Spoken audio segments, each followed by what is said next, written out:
विधायिका कितने प्रकार की है? 2 प्रकार की है ना। हमारे देश में 2 प्रकार की विधायिका, एक है राष्ट्रीय विधायिका, राष्ट्रीय विधायिका, ठीक है, और एक है राज्य विधायिका।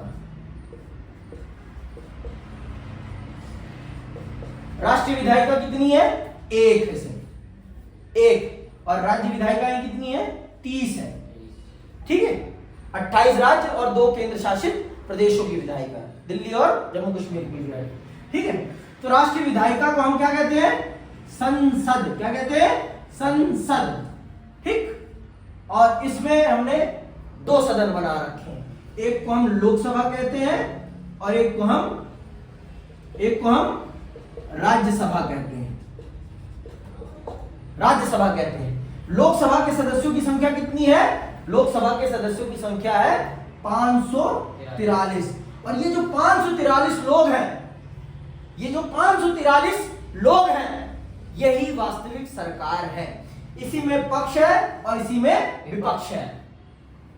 पक्ष में वो है जिनके पास 273 सांसद है। जिस दल के 273, जिस दल या गठबंधन के 273 सांसद हैं, उस दल की सरकार होती है, और वो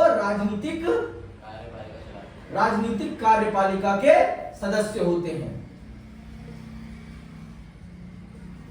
ठीक है। वो राजनीतिक कार्यपालिका के सदस्य होते हैं, और जितने भी होते हैं वो सब के सब विपक्ष में होते हैं, विपक्ष में होते हैं।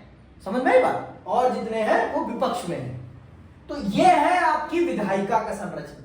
ये वास्तविक तौर पे देश को चलाने का काम करती है।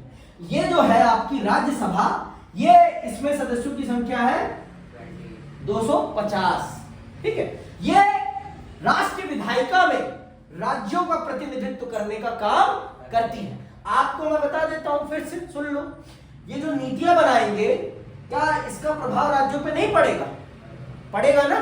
तो इसीलिए हमारी राष्ट्रीय विधायिका में राज्यों का प्रतिनिधित्व करने के लिए राज्यसभा बनाई गई है, जिससे कि राज्य सरकारें अपना पॉइंट ऑफ व्यू रख सके, किसी भी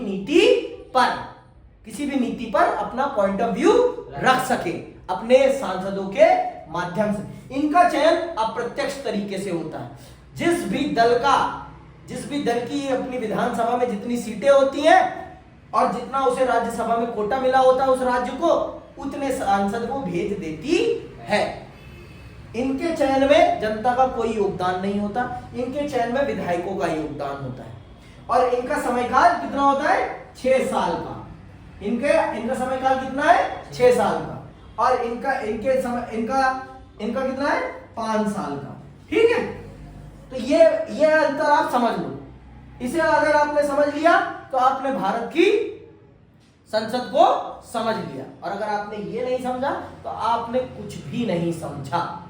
इस बात को भी आप जान लो, इतनी सी बात जान लो आप, ठीक है।